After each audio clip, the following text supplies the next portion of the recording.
notamment évangéliques, nous en parlerons. L'espace le plus inégalitaire de la région, le pays avec ses 213 millions d'habitants, est extrêmement polarisé et traverse une profonde crise politique, économique et sociale dans un climat de haine politique. Regard sur les enjeux et les perspectives de cette élection présidentielle sous tension.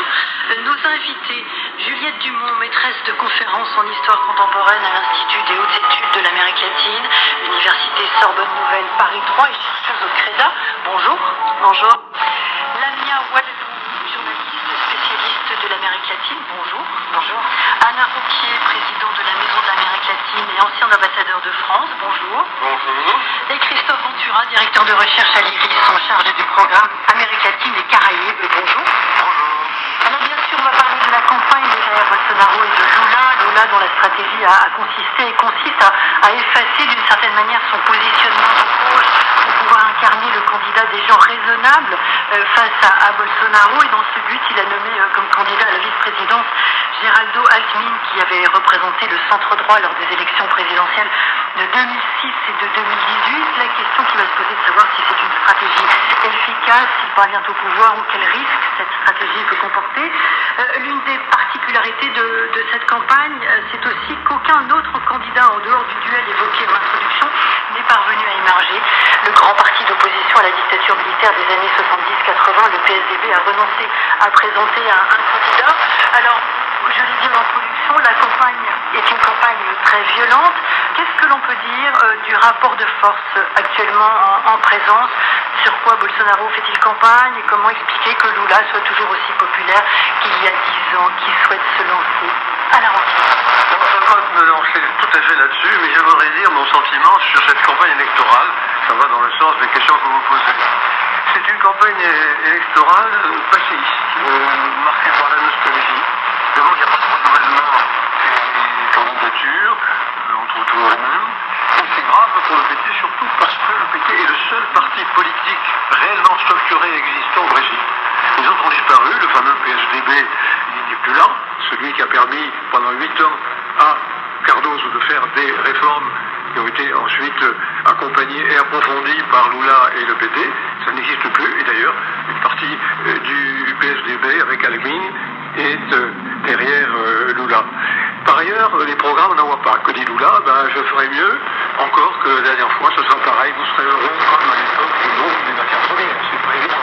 Et puis Bolsonaro, c'est le communisme demain, comme si du jour au lendemain Lula allait se convertir en communiste alors qu'il a été pendant 8 ans au pouvoir, il n'allait pas faire la révolution. Il va fermer les églises alors qu'il est catholique, il vient de se remarier à l'église. Il va faire des choses absolument horribles, mais moi je n'ai pas de programme sinon de dénoncer ce qui va se passer. Ça, c'est quand même terrible que dans un pays aussi important que cette puissance mondiale, il y ait des élections dans lesquelles personne n'a de programme, sinon jeter l'anathème sur les uns et les autres et rappeler ce qu'on a pu faire dans le passé. Alors, pour Bolsonaro, c'est simple, c'est la nostalgie et de la dictature militaire. Donc, je suis pas sûr que son enthousiasme, sinon, les problèmes de sécurité, il y avait plus de sécurité certainement à l'époque de la dictature militaire, mais je ne suis pas sûr que son enthousiasme les jeunes générations. Et je trouve que là, il y a qui est à même de démobiliser beaucoup d'électeurs, et c'est vrai que pour le moment, et je pense jusqu'à la fin, Lula a le vent en poupe, mais c'est parce que, un peu à défaut d'une autre offre politique.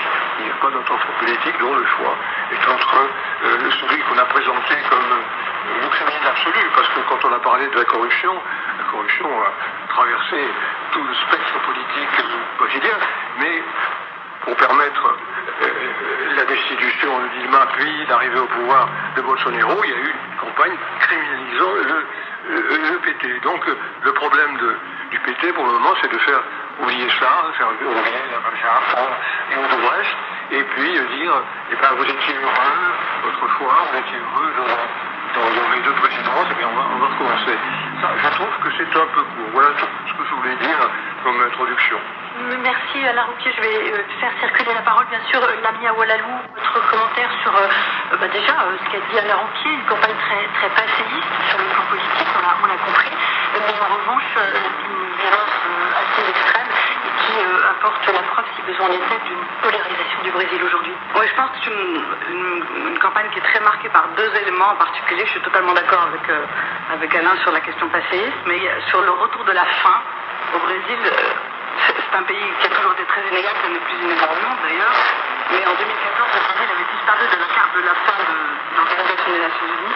Aujourd'hui, plus de 50 millions de Brésiliens ont faim tous les jours. Et donc ça, c'est très très important. Je voudrais raconter une petite anecdote. C'est un enfant dans la banlieue de Belo Horizonte, une grande ville du Brésil, qui a ce soir appelé la police. Et tout est enregistré quand on appelle la police. Et de l'autre côté, on a dit qu'est-ce qui se passe, quelle est l'urgence? Il a dit l'urgence, c'est qu'on est 6 à la maison et ma mère n'a plus rien à nous donner à manger depuis 5 jours. Et le Brésil, c'est un pays extrêmement connecté. Cette vidéo a fait le tour du Brésil parce qu'elle rentrait vraiment en résonance avec la souffrance de toutes ces personnes-là. Et l'autre élément sur lequel je voulais revenir, c'est la peur. Le Brésil est un pays où la peur n'a jamais été aussi présente qu'aujourd'hui. Aujourd'hui, 7 Brésiliens sur 10 disent avoir peur. Ils ont peur du quotidien, ils ont peur de la violence alors qu'elle a baissé au jour le jour. Ils ont même peur de dire ce qu'ils pensent politiquement. Ils ont peur de dire pour qui ils vont voter parce qu'il y a énormément d'agressions, en particulier de la part des bolsonaristes. Et on ne sait pas quel impact va avoir cette peur au niveau d'élection. C'est-à-dire est-ce que les gens ne veulent pas dire pour qui ils votent et également est-ce qu'ils ne vont pas tout simplement ne pas aller voter. Bon, le vote est obligatoire au Brésil, mais quand on est très pauvre, c'est pas très grave parce que c'est des amendes. De toute façon, quand on n'a rien, c'est pas très grave. Donc c'est une élection qui est très marquée par tous ces éléments. Alors, rapport de l'enfant, la question qui se pose est de savoir si c'est une conséquence du Covid ou c'est inhérent à la politique de Bolsonaro. C'est certainement l'occasion d'y revenir. Christophe Bachara, votre commentaire à vous sur la campagne et les rapports de force aujourd'hui Je crois que tout ce qui commence à être décrit nous indique qu'on doit, à mon avis, retenir cette élection de son contexte. C'est qu'elle intervient dans un pays qui connaît une crise multiforme, qui est un pays qui est une démocratie dysfonctionnelle depuis pas l'élection de Bolsonaro, dernière en 2018, dans des conditions aussi assez